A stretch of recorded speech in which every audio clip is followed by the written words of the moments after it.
जय माता दी। मैं हूँ Garima. Welcome to divine feminine. मैं यहाँ बात करती हूँ स्पिरिचुअलिटी की, भक्ति की, पूजा पाठ की, मंत्र चैंटिंग की, स्विच वर्ड्स की और मेडिटेशन की। 19 मार्च से चैत्र नवरात्र शुरू होने वाले हैं, तो हम लोगों को माता रानी की भक्ति कैसे करनी है, माता रानी की पूजा पाठ कैसे करनी है, मंत्र जाप कैसे करना है, क्योंकि 9 दिन के लिए माता रानी खुद धरती पर आती हैं अपने भक्तों को आशीर्वाद देने के लिए। इसीलिए हम घट स्थापना करते हैं, 9 दिन के व्रत रखते हैं, माता रानी की पूजा करते हैं। कई लोग 9 दिन के व्रत नहीं रख पाते तो वो पहले और आखिरी दिन का रख लेते हैं, या कोई भी 2 डेज़ का, फर्स्ट सेकेंड डे या फिर 8th 9th डे, और हम आखिरी दिन कन्या पूजन करते हैं। डिवाइन एनर्जीज़ का आगमन होने वाला है, बहुत 9 डेज़ का टाइम बहुत ही डिवाइन रहने वाला है। एंड हम सब लोग अपने अंदर मनन चिंतन करते हैं, भक्ति करते हैं माता रानी की। आज मैं दुर्गा माँ का एक ऐसा मंत्र देने वाली हूँ जिस मंत्र को पढ़ने से, वो बहुत ही आसान और सिंपल मंत्र है, बहुत ही छोटा मंत्र है, कोई ज़्यादा उसमें इतनी कठिनाई नहीं है और उसको कोई भी चैंट कर सकता है। उस मंत्र की चैंटिंग करने से, इनफैक्ट अगर आप उस मंत्र पे मेडिटेट करते हैं और ज़्यादा इंटेंस मेडिटेशन करते हैं तो आप बहुत ही जल्दी बेनिफिट्स देखेंगे। दुर्गा माँ कहा जाता है ये दुर्गति का नाश करती है। दुर्गति यानी कि आपकी कठिनाइयाँ, प्रॉब्लम्स, आपके जो भी पाप हैं, पूर्व जन्म के जो भी प्रारब्ध है, उन सब का नाश करती है। आपको ये इजी और फास्ट सोल्यूशन देती है।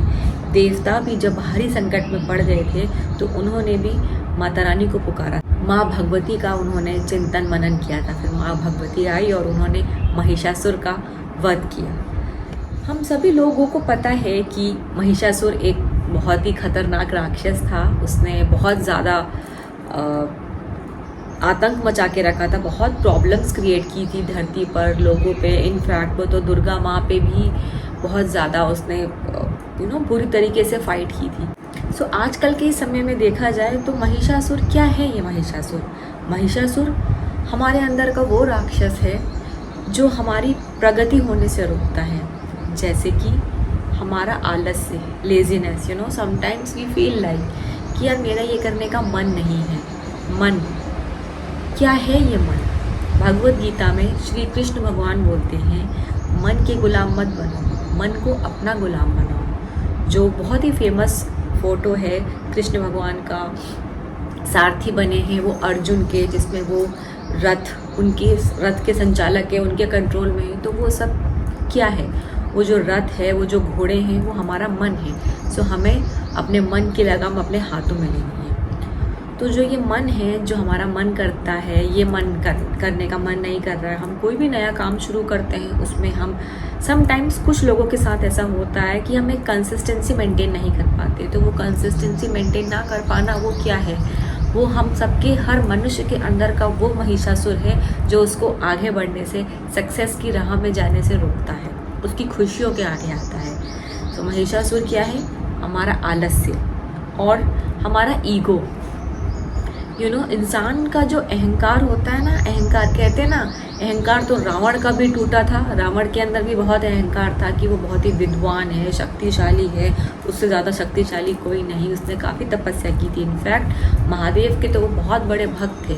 शिव तांडव स्तोत्र की रचना रावण ने ही की थी। लेकिन अहंकार तो महाविद्वान रावण का भी टूटा। सो अहंकार भी एक नेगेटिव वर्ड है, वो भी एक राक्षस है, वो भी आपके अंदर का महिषासुर है। जब दुर्गा माँ ने काफ़ी बार ललकारा महिषासुर को, महिषासुर ने हार नहीं मानी। उसने अहंकार में वो लड़ता रहा कि मैं ही जीतूंगा। एट दी एंड क्या हुआ? उस अहंकार का, उस महिषासुर का नाश किया दुर्गा जी ने। उसी प्रकार हमारे अंदर का जो दूसरा महिषासुर है, जो है अहंकार, तो दुर्गा जी इस महिषासुर का भी नाश करती है हमारे अंदर। सो हमारा लेजीनेस एटीट्यूड हो गया, हमारा ईगो हो गया, हमें जो हर चीज़ में some people have attitude problem. Actually में जो हमारा अहंकार होता है, ये हमारी ग्रोथ से हमको रोकता है। ये हमारी ग्रोथ से कैसे रोकता है? समटाइम्स अपॉर्चुनिटीज़ हमारे सामने होती हैं, समटाइम्स क्या हमेशा ही अपॉर्चुनिटीज़ हमारे सामने होती है। इसीलिए तो कहते हैं कि आप प्रेजेंट मोमेंट में रहो। प्रेजेंट को प्रेजेंट इसीलिए कहा जाता है क्योंकि वो वर्तमान है। सारे प्रेजेंट आपको वर्तमान में ही मिलेंगे। और हम लोगों की आदत होती है, हर मनुष्य की आदत है कि पास्ट में जाना, अपने रिग्रेट्स में लूप की तरह उसके बारे में सोचना और हम प्रेजेंट जो एक्चुअली में प्रेजेंट है, हम उस मोमेंट में रहना तो भूल ही जाते हैं। इस ईगो के चलते हमारे अंदर जो ये इतनी ईगो के कारण जो हमारे अंदर कहते हैं ना एटीट्यूड आ गया, देखो उसके अंदर कितना एटीट्यूड है, वो किसी से बात ही नहीं कर रहा है, किसी से बात ही नहीं कर रही है। सो वो क्या है, वो ईगो के चलते हैं। हमारे जस्ट सामने अपॉर्चुनिटी होती है, सामने ही वो लोग होते हैं जो भगवान प्रेजेंट करते हैं कि भाई तुम इनसे बात करो and you know approach those people और अपना काम निकलवाओ। लेकिन हम अपनी ईगो में रहते हैं कि हम क्यों जाएं, हम जाएंगे तो हमारी वैल्यू कम हो जाएगी। To some extent it is true कि हर वक्त आप लोगों को अप्रोच नहीं कर सकते, उससे आप अपनी खुद की वैल्यू, खुद की सेल्फ रिस्पेक्ट डाउन कर दे रहे हैं। यहाँ पर दो चीज़ आ जाती है, एक है सेल्फ रिस्पेक्ट, दूसरा है ego. So there is a thin line between self respect and ego. Self respect होना अच्छी बात है, सेल्फ वैल्यू होना अच्छी बात है, लेकिन ईगो होना अच्छी बात नहीं है। सो ईगो और सेल्फ रिस्पेक्ट के बीच में क्या फ़र्क है? सो ईगो और सेल्फ रिस्पेक्ट के बीच में ये फ़र्क है कि सेल्फ रिस्पेक्ट इज़ लाइक हमने एक बार किसी इंसान को अप्रोच किया, हमें वो काम का लगा कि हाँ अपॉर्चुनिटीज़ है, so we can approach that person. एक बार किया, हमने दोबारा उसको फॉलो अप करने के लिए उसको मैसेज किया, कॉल किया, कोई भी ओकेजन आया, for example new year, Diwali या होली, हमने उसको विश किया, अगला इंसान रिस्पॉन्स नहीं दे रहा है, देन आपको अपनी self worth, self respect down नहीं करनी, फिर आपको उस इंसान से कुछ ज़्यादा कांटेक्ट नहीं करना। फिर उस इंसान का, ऐसे में अगले इंसान का ईगो हाई है कि वो आपकी मदद नहीं करना चाहता है। सो इस चीज़ को आप समझिएगा।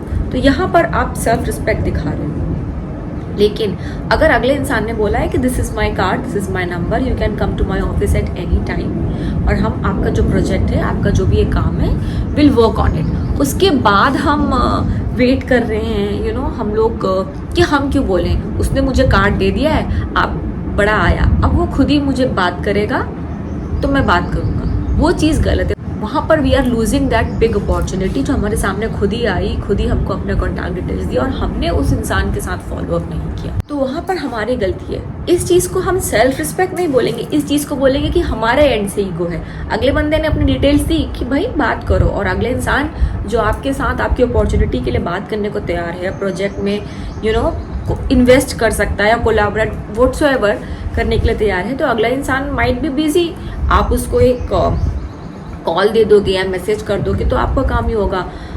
एंड इस चीज़ में अगला इंसान गलत नहीं है, क्योंकि ज़रूरत आपको है, उसको आपकी ज़रूरत नहीं है, और अगले इंसान को तो ये इंप्रेशन आएगा कि मे भी हो सकता है उस बंदे को, उस इंसान को कुछ अपॉर्चुनिटी, उसको कहीं और से कुछ अपॉर्चुनिटी मिल गई है। So this is the difference between self respect and ego. तो जो ये हमारे अंदर का जो ईगो है महिषासुर, इस चीज़ का भी नाश दुर्गा जी करती है। अगला जो हमारे अंदर का राक्षस है वो है हमारा गुस्सा, हमारा एंगर। हम लोग छोटी छोटी चीज़ों को लेकर गुस्सा करते हैं, एकदम भड़क जाते हैं, वो भी हमारे अंदर का महिषासुर है। गुस्से में आके हम अपनी काफ़ी सारी चीज़ें ख़राब कर देते हैं। वो बोलते हैं ना कि फीलिंग्स में आके कोई डिसीजन नहीं लेना चाहिए, वही चीज़ हम गुस्से में आके करते हैं। जब कभी भी आपको गुस्सा आए तो आप गुस्से को थोड़ी देर शांत कीजिए, उस गुस्से में आपको कोई डिसीजन नहीं लेना है। गुस्सा इज़ अ मोमेंट्री फीलिंग, बहुत ही नेगेटिव फीलिंग। गुस्सा जो है आपके अंदर का एक राक्षस है जिसको आप ही को ख़त्म करना है। तो उस वक्त अगर आप डिसीजन कोई ना लें, और अगर आपको ज़्यादा गुस्सा है, कंट्रोल नहीं कर पा रहे हैं, सो आई वुड एडवाइस कि आप उस वक्त किसी से भी बात ना करें, क्योंकि अगर आप किसी से बात करोगे आपको अगले इंसान की बात अच्छी नहीं लगेगी, आप और रिएक्शन दोगे, या ना मे भी हो सकता है कि आपके रिलेशन भी ख़राब हो जाए। सो हमारे अंदर का जो गुस्सा, ये भी हमको बहुत चीज़ों से रोकता है, हमारी खुशियों के आगे आता है, हमारे रिश्ते ख़राब कर सकता है ये गुस्सा, हमारी सक्सेस की राह पर भी आ सकता है ये गुस्सा।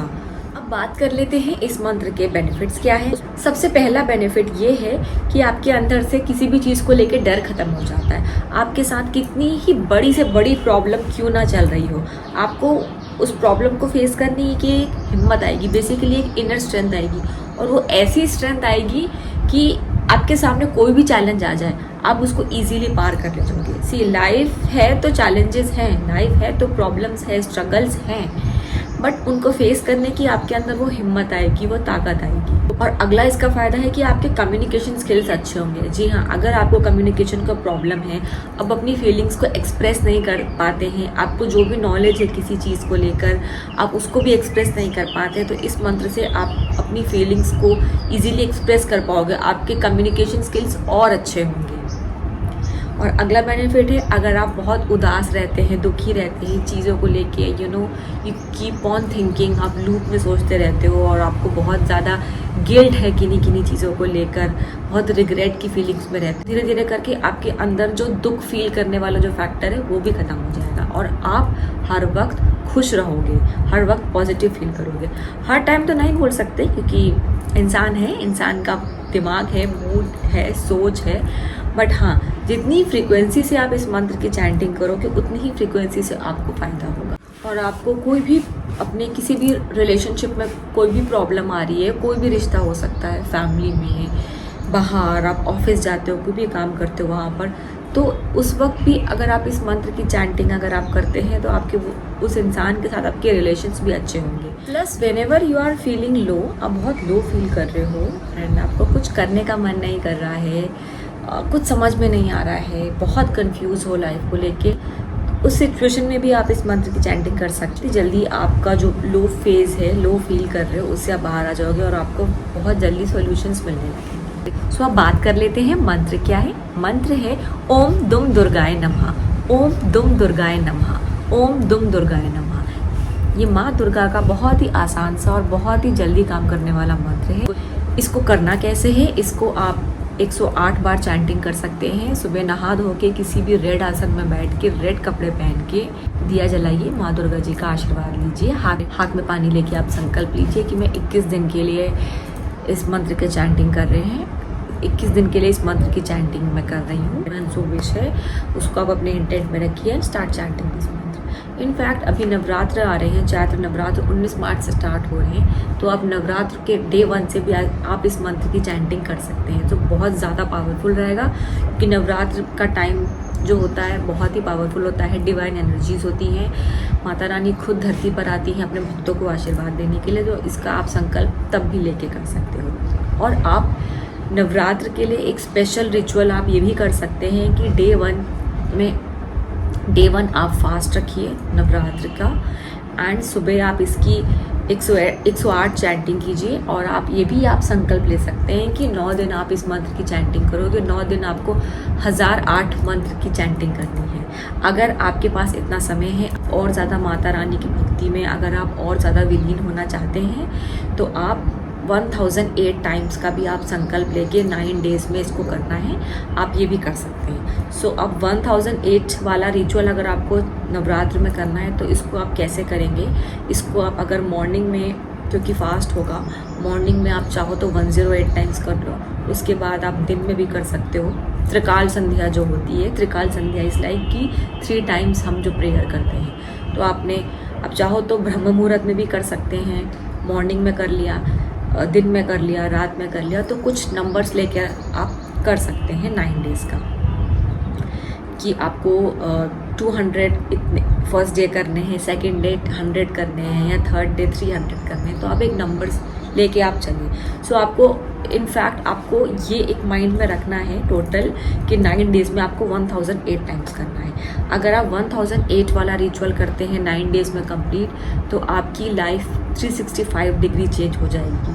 9 days is a very, Navratra is a very powerful time, divine energies बहुत एक्टिवेट होंगी और आप अपने मंत्र की चैंटिंग आप उसी टाइम शुरू करोगे और 1008 टाइम्स करोगे। अगर आपको 1008 टाइम्स करना बहुत ज़्यादा लग रहा है तो आप 108 टाइम्स पर डे भी कर सकते हैं। और 21 दिन का अगर आपने संकल्प लेके किया 108 बार, 21 दिन के बाद भी अगर आपको लगे कि मुझे इस चीज़ को कंटिन्यू करना है, तो जो आपने विश लेकर, जो भी आपकी विश थी उसका इंटेंशन लेके आपने 21 दिन किया था, 21 दिन उसको कंप्लीट करने के बाद आखिरी दिन आप माता रानी के मंदिर जाके कोई भी भोग या प्रसाद चढ़ा सकते हैं। उसके बाद आप माइंड में एक इंटेंशन रख सकते हैं कि अगर आप इस मंत्र से कनेक्टेड फील कर रहे हो, सो आप माइंड में एक इंटेंशन रख सकते हो कि अब मुझे इस मंत्र का रोज़ मुझे जाप करना है, नो मैटर व्हाट। और उसके बाद आप चाहो तो इस मंत्र का जाप आप चलते फिरते भी कर सकते हैं। चलते फिरते अगर माइंड कहीं पर भी आप काम पे कहीं फंसे हो, कहीं पर अटके हो, कभी कभी आपको टाइम नहीं मिल पा रहा है, आप ट्रैवल कर रहे हो, तो भी इस मंत्र का जाप आप चलते फिरते कर सकते हैं। कोशिश करिए कि अगर आप इस मंत्र का जाप मेडिटेटिव मोड में जाके भी करें तो उसके और ज़्यादा बेनिफिट होंगे। इस नवरात्र में 9 डेज़ मेडिटेशन चैलेंज में स्टार्ट करने वाली हूँ। अगर आपको इंटरेस्टेड हो या फिर आपको मेडिटेशन करने में कोई प्रॉब्लम आ रही है तो 19 मार्च से आप मेरा ये मेडिटेशन चैलेंज स्टार्ट कर सकते हैं। और मेडिटेशन चैलेंज ज्वाइन करने के लिए you can DM me for further details. Beginner हो, आपने इससे पहले माता रानी की कभी कोई पूजा नहीं की है, माता रानी से आप कनेक्शन भी नहीं फील करते हो, तो भी अगर आप ये मंत्र चैंट करना शुरू करेंगे तो धीरे धीरे करके आपका अपने आप कनेक्शन बन जाएगा। उम्मीद करती हूँ आप लोगों को मेरा आज का ये वीडियो पसंद आया होगा। मेरे वीडियो को लाइक कीजिएगा, शेयर कीजिएगा, कमेंट कीजिएगा और मेरे चैनल को सब्सक्राइब ज़रूर कीजिएगा। Thank you. जय माता दी।